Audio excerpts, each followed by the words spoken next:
Pag-usapan natin itong mga additional senators po na ang sabi tumanggap ng pera mula sa mga contract. Ang sabi dito sa latest na balita, hindi lang daw po si Chis Escudero at saka si Joel Villanueva ang tumanggap ng campaign fund mula sa mga contractors nung hindi lang si Chis Escudero, ilan pang senatorial candidate tumanggap din sa mga kontratista.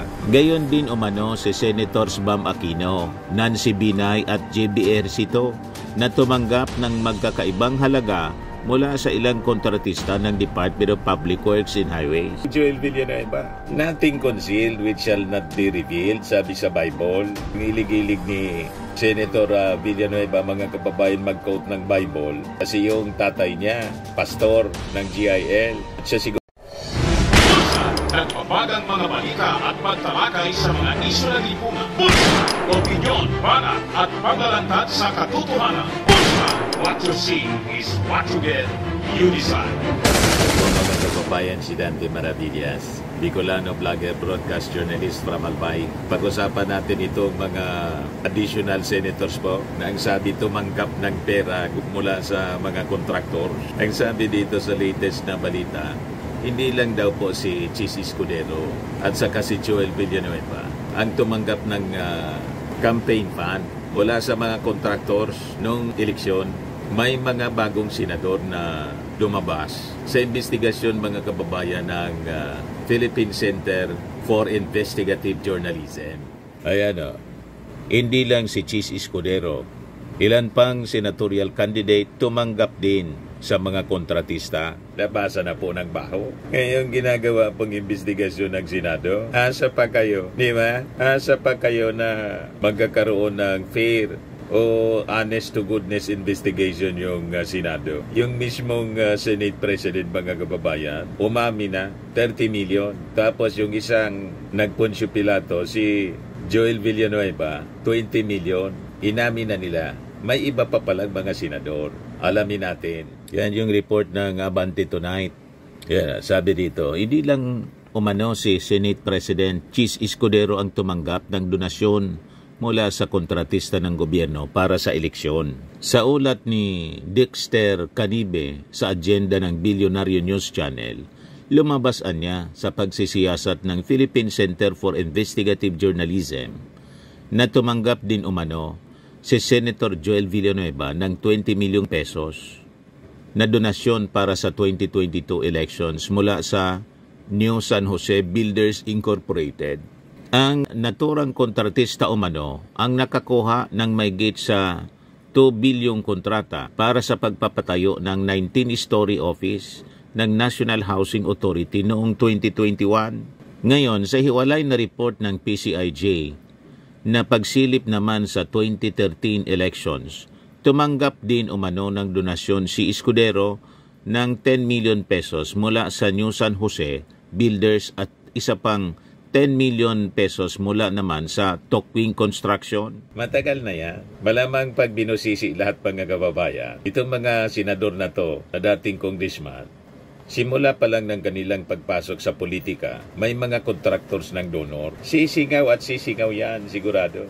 Gayon din umano si Senators Bam Aquino, Nancy Binay at JBR Sito na tumanggap ng magkakaibang halaga mula sa ilang kontratista ng Department of Public Works and Highways. So nadagdagan na po, mga kababayan. Si Bam Aquino, si Nancy Binay na dating senador, ngayon mayor ng Makati, at yung incumbent senator na si JBR Sito. Diba, mga kababayan? Kaya sabi ko sa inyo, itong mga nag-iimbestiga, at totoo lang itong mga politiko, wala man dyan po walang dungis. Iba-iba lang po ang kapal ng dungis. Yung iba, yung dungis medyo manipis. Yung iba naman po, hindi na nga po pwedeng tawaging dungis. Naliligo na sila, mga kababayan. Balot yung katawan ng dungis para ng mga taong grasa. Kon sa dumi, mga kababayan, para ng mga taong grasa. Pero ang tawag natin sa kanila, honorable. O, di ba? Only in the Philippines. Kung sa ibang bansa, ang mga ganitong uri ng mga politiko po, nagbigti na po sa kahihiyan. Kaya lang dito, wala na po yung salitang kahihiyan. Lahat na haros mga walang iya, ganun katindi. ang politika dito mga kababayan sa Pilipinas. Ngayon, ibigay ko sa inyo yung latest palang balita. Before that pala, no, yung pag-ugas kamay ni Joel Villanueva, pakinggan po ninyo. Saka, may biglang lumitaw na video to counter itong hugas kamay ni Joel Villanueva. Sinampal siya ngayon ng resibo. Ayan, resibo ng kasinungalingan ng senador. Sa report ng Billionaire News, si Engineer Alcantara kinulit umano ni Villanueva para sa budget ng proyekto. Di ba sabi po ni Senador Villanueva, never daw siya na humingi ng pabor sa DPWH. Doon sa hearing po ng Senado, Blue Ribbon Committee hearing, nagmalinis itong si Senador Joel Villanueva na never daw siya na humingi. Tingnan na nga natin kung totoo. Ng kahit na ano o kahit isang flood control project, contractor, etc. in my public service career, meron po ba na nilapit? Meron po ba na nagsabi ako sa inyo, ito dapat ang gawin at ako'y eksperto? Pwede nyo po bang sabihin lang, just for the record? Well, for the record, Your Honor, I don't recall anything that came from you to propose any flood control project. Sabi niya po bilang district engineer. Yan ang throwback video ng talumpati ni Nooy DPWH Bulacan First District Engineer Henry Alcantara sa inaugurasyon ng pagsasaayos ng Bambang Bridge sa Bukawi, Bulacan at ng bagong Pagoda View Deck. Booking mga kababayan, si Joel Villanueva, nothing concealed which shall not be revealed, sabi sa Bible. Ang ilig-ilig ni Senator Villanueva, mga kababayan, mag-quote ng Bible kasi yung tatay niya, pastor ng GIL. At siya siguro pastor din. Ang ilig-ilig niya na mag-quote ng mga bersikulo, nakaligtaan niya yung sabi sa Bible na nothing concealed which shall not be revealed or hidden which shall not be made known. Ayan o. There is nothing concealed that will not be disclosed or hidden which shall not be made known. Sabi sa Luke 12 verse 2. Yun ang nakaligtaan mga kababayan ni Poncio Pilato, Senador Joel Villanueva. Ulitin natin yung kanyang sinabi doon sa hearing ng Senado. O kahit isang flood control project, contractor, etc. in my public service career, meron po ba na nilapit? Meron po ba na nagsabi ako sa inyo, ito dapat ang gawin at ako'y eksperto? Pwede niyo po bang sabihin lang, just for the record? Well, for the record, Your Honor, I don't recall anything that came from you to... Wala lang na-recall siya. O baka wala kay Bunuan. Pero sa district engineer, mayroon. Bilang district engineer. Yan ang throwback video ng talumpati ni Nooy DPWH Bulacan First District Engineer Henry Alcantara sa inaugurasyon ng pagsasaayos ng Bambang Bridge sa Bukawi, Bulacan report ng Billionaire News. Pagoda View Deck. Dito, ikinuwento ni Engineer Alcantara ang pangungulit sa kanya ni Senador Joel Villanueva para sa kakailanganing budget upang maayos ang tulay at maitayo ang view deck sa tabi nito. Pag po kinakausap ko, Sen, Villanueva, kami kulang natin dyan kasi talaga po kinukulit siya. Anyway, ito na po tayo ngayon. Si Joel Villanueva. Isang matatag na proyekto na inilaan ang ating puting senador at ang kanyang pamilya. Sa report ng Diba? Sumabog sa pagmumuka niya mismo. Yan kasi masyado nagpalata. Basta't ganun po ang mga statement. Ang ibig sabihin yan mga kababayan, parang yung manok na nangitlog. Ang manok pag nangitlog, putak ng putak. Dumipensya siya agad. Wala man nagtatanong sa kanya kung may kinalaman siya. Pumutak. Ayun, biglang lumitaw yung report ng Billionaire News. Sumabog sa kanyang pagmumuka. O ngayon, sa latest na balita mga kababayan, sinibak na sa pwesto si Engineer Gerald Pacanan bilang Regional Director ng DPWH Mimaropa sa harap ng ginagawang investigasyon sa umano'y maanomalyang flood control projects sa Oriental Mindoro. Pinilitan siya ni Engineer Edita Barbaran bilang OIC Regional Director ng DPWH Mimaropa. Yan yung mga palpak na flood control projects, mga kababayan, sa Oriental Mindoro na in-expose ng gobernador. Pero si DPWH Secretary Bunuan po, ayaw pa na mag-resign. Di ba na may mga panawagan na para sa kanya na mag-resign na? Kasi sabi nga ni Ping Lacson, pinamumugaran ng DPWH na mga criminal syndicate. Sindikato na po ang DPWH. O ito yung mensahe ni Secretary Bunoan. Pakinggan po ninyo. Tanggapin ang nangyayaring ito sa ilalim ng aking panunungkulan kahit ano po ang higpit at istrikto ng ating mga pulisya laban sa katiwalian. Meron nga nananawagan sa akin na ako po raw ay mag-leave o kaya po ay mag-resign dahil po sa isyong ito. Yan po sana ang madaling gawin, mag-resign o talikuran ko ang problema. Pero hindi po ang pag-alis o pag-iwas ng responsibilidad ang tamang paraan ng paghahanap ng solusyon. Sa akin po, tatanggapin ko ang accountability, pero tandaan po ninyo, hindi ko po kukonsintihin at papayagan ang anumang uri ng korupsyon na nangyayari. Kaya nga po, nananawagan tayo sa ating mga kababayan na tulungan ninyo po ang ating Pangulong Bongbong Marcos na puksahin ang maling sistema na ito na sumisira sa magagandang layunin at paglilingkod ng administrasyon. Hindi tayo papayag na lapastanganin ang sinumang tiwali sa DPWH, kontraktor o kahit sino pa ang maglustay ng pundo na nagmula sa dugo at pawis ng ating mga babayan. Gusto nating managot ng dapat managot, makulong ang dapat makulong. Sabi ni Secretary Bunoan, ang panawagan niya daw, magtulong-tulong tayo. Problema ito, nakagagawan lang ng ilang sangkot at mga iskalawag. Kaya po kami nananawagan na magtulong-tulong tayo. Taas noo ko pong sinasabi sa inyong lahat. Mas marami po ang matitino at mahuhusay na mga tao sa DPWH.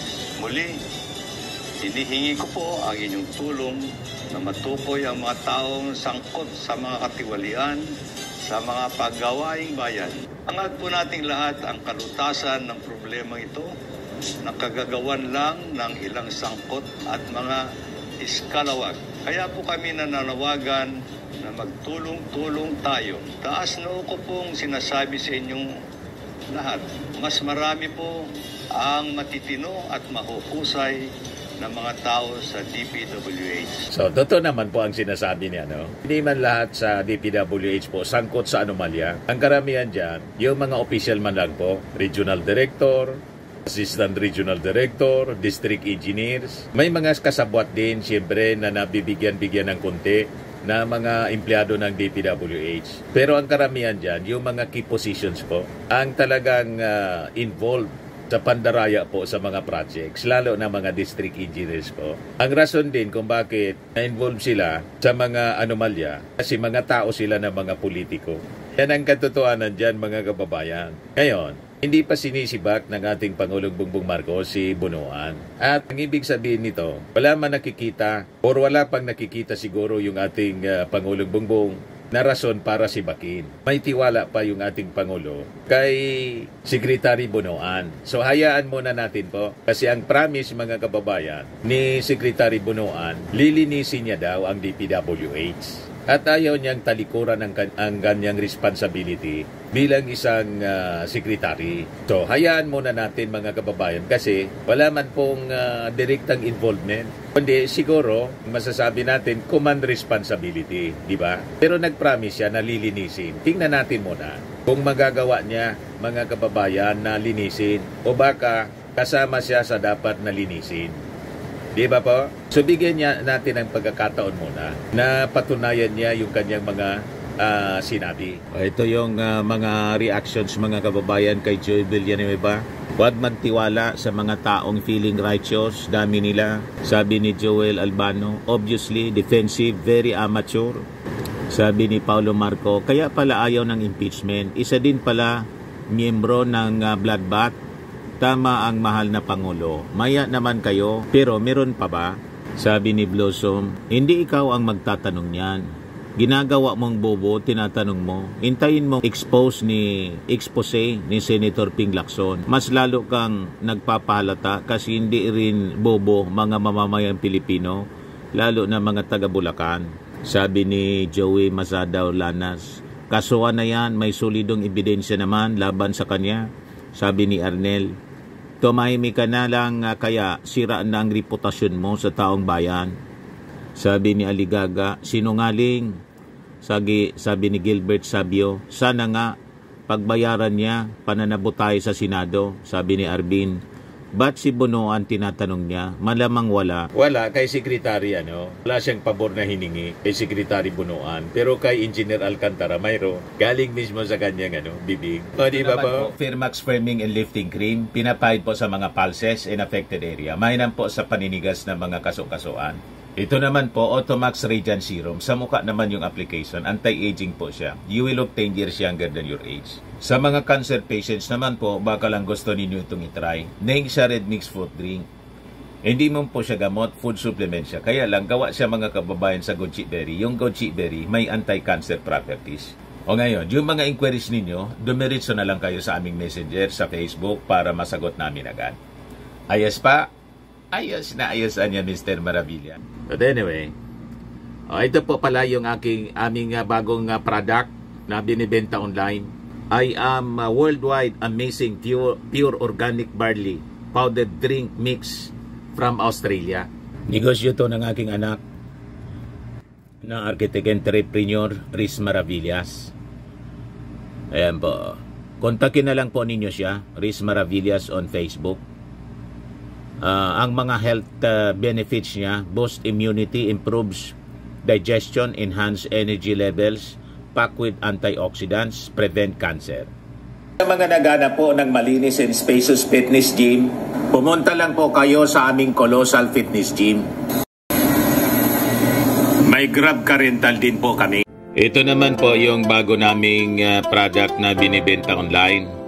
Eye Glow Serum, whitening po siya. Tingnan ninyo yung epekto sa aking anak na architect before and now. Yung mga inquiries po ninyo, dumiretso na lang kayo sa kanyang Facebook account, Riz Maravillas.